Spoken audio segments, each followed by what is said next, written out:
with that, I think now we'll turn it over to Chapter 12, Street Cut Requirements, to Jamie Reddick. Okay, thank you, Brian.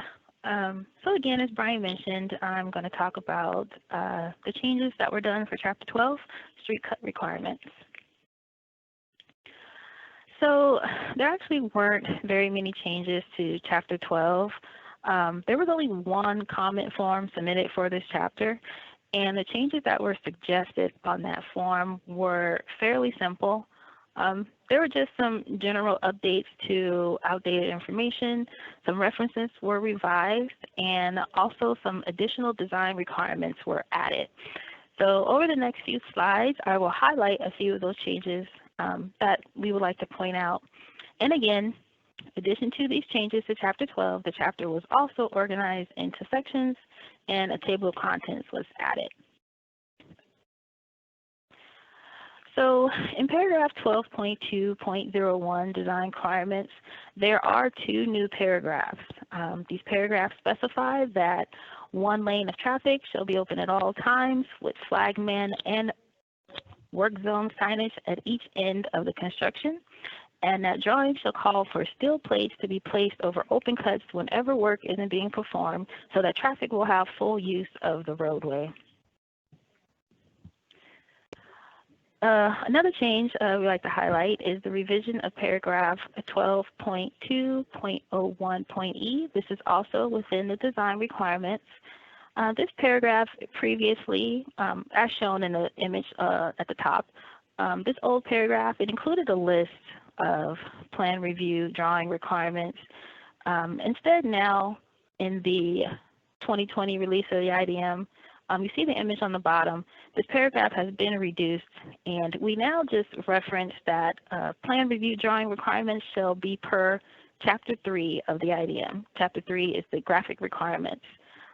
This was done just in case there were any changes later on, maybe to Chapter 3, and maybe it wasn't realized that these requirements were listed here in Chapter 12. There's only one place that should reference all requirements related to plan review drawing. So this change was made just to alleviate any confusion or any errors that may occur later. And again, like I said, Chapter 12, the changes were very, very minor. If you're interested in seeing exactly what was changed in Chapter 12, the red lines are posted on the website. So if you have any additional questions on Chapter 12, you can ask them now in the chat at this time. And again, we'll just give 30 seconds or so for the questions to come in.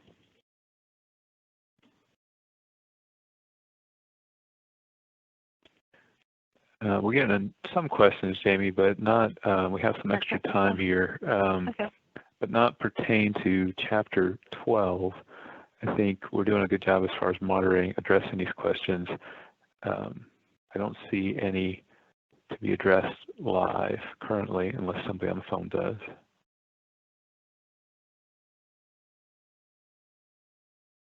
Okay, yeah, I think maybe we can use this time to maybe address a couple other questions that came in on other topics, since we are ahead of schedule right now.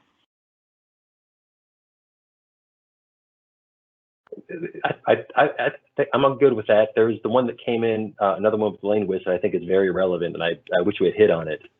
If you don't mind me taking a minute to answer that. There was a question about if with the reduction of the lane width, basically is the 26-foot residential street cross-section going to change? Because now we don't have, if we're talking about 10-foot lanes, that need to be something different besides 26. And the answer is, we talk about this a little bit more in the text of the IDM about what we're specifically talking about with regards to a lane.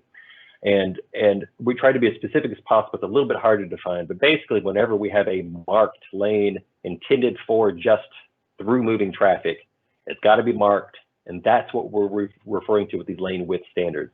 So on a residential street that's 26 foot wide, we don't typically provide any pavement markings, not even a center line stripe. So in that case, we don't have any lanes in the way that we are using lane with regards to these standards, if that makes sense. So, and we still do provide that residential street width of 26 feet as a standard width. But a very good question. And that 26 foot at this time is not changing. The idea behind the 26 feet actually builds in a concept of 10 feet, where on most residential streets, you might only have a couple of 100 vehicles a day. You have very few conflicts in vehicles. So we assume that you can have 8 feet of parking on either side of the street, which is you see on most residential streets. You'll see people parking in front of their house, and you basically have 10 feet left over if you have solid lines of cars. And then you negotiate with vehicles, the oncoming vehicles, there is one, and it tends to work pretty well. So I'd say that 10 foot is already baked into that 26 foot conversation. Ian, I'd also like to add to that, that 10-foot lane also is to accommodate a fire truck and act as a fire lane, so that fire trucks will be able to ensure that they can traverse that area.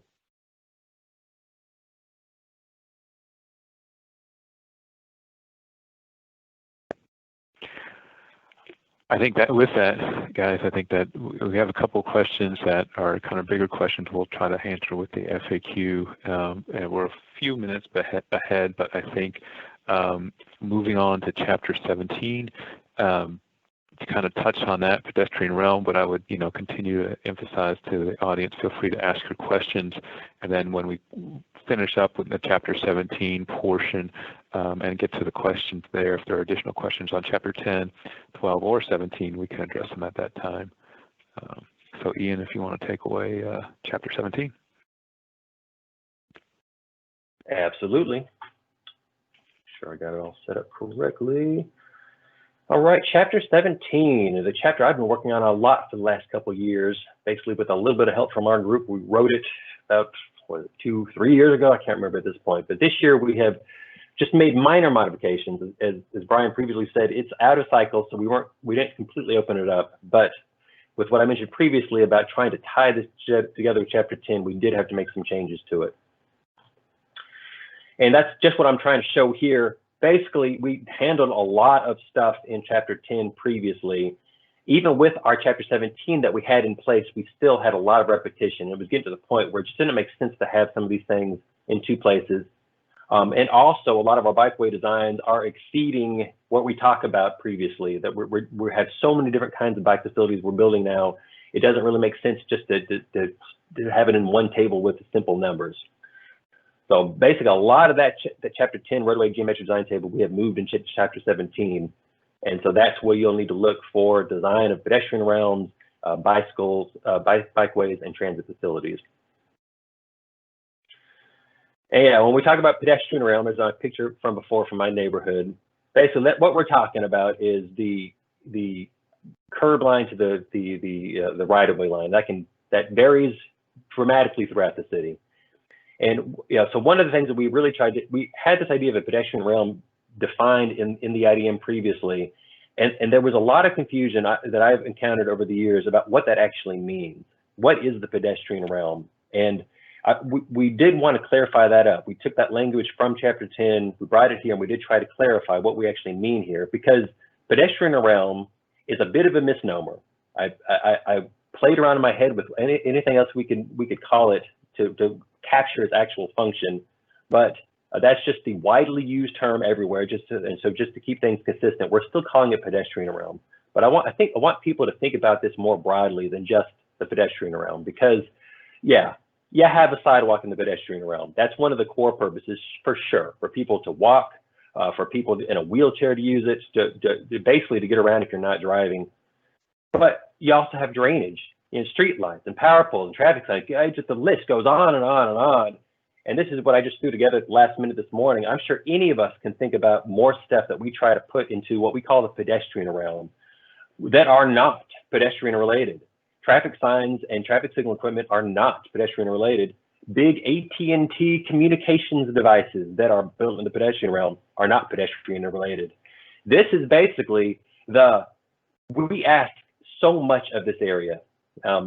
It's so much bigger than a pedestrian realm. There's a line of thinking, and I was trying to think I heard this a couple of years ago when designing a street, and I was trying to remember what popular Mexican food that we have locally did they compare this to. And I believe to get the pedestrian realm right, the thinking is design your street like a taco. And I don't mean just because it's delicious and high in calories. It is those things too, but because your taco has to start at the shell. If you don't have the shell in your taco, everything else is going to fall apart. You're not going to hold it together. And it's also the structure of everything you're trying to build. So one way of thinking is start here. Don't even talk about lanes. Don't talk about medians. Don't talk about anything else. What do we need to put in this multi-use, quote unquote, pedestrian realm, and then work from there? Because if we don't do that, then the road is just not going to work. And so we have tried to emphasize this pedestrian realm by defining this more. It's more than a sidewalk. When we talk about pedestrian realms of 10 feet minimum, that's what it was before. We didn't change that. Or if we're talking about a pedestrian realm of 15 minimum desirable, we're not talking about the sidewalk alone. We're talking about all of these multiple uses that have to fit within this limited public right-of-way. And that's really what we did. We did update our numbers a little bit to define best thinking. We have tried, the city also has an ongoing process to try to update our ordinance to build walkable places and transit-oriented development. And a lot of that will also touch on pedestrian realm issues. So we updated some things to make sure that we're aligned across multiple city functions. But more than that, we just tried to make it clear so that people will give this a lot of thought.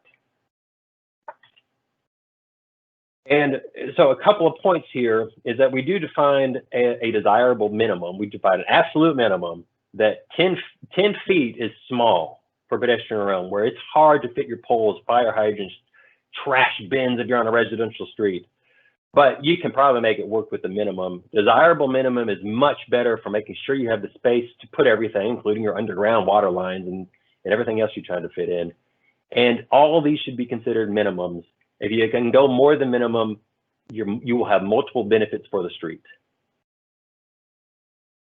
And these are so important that when we can't get an absolute minimum, we want to find any way we can to provide it. If it's not in the right of way, we'll want to look for a private sidewalk easement to be able to eke out a little bit more space. We want to do everything we can before we'll do a variance for a narrower than 10-foot pedestrian realm. And just one more little random thing to throw in there that we've tried to emphasize is that that our curb ramp standards are different from ADA standards. They are stricter than ADA standards. That whereas ADA requires a 1 to 12 maximum slope on their curb ramps, their wheelchair ramps, we actually provide a more gentle slope. That is intentional. We are trying to exceed the standards to provide a safer, more comfortable, more usable space for people who might have disabilities.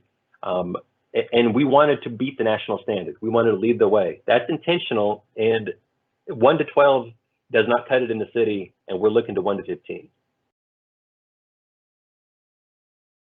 That's it for my short little update, and I'd be happy to take questions. All right, Ian, seems like the questions kind of tapered off.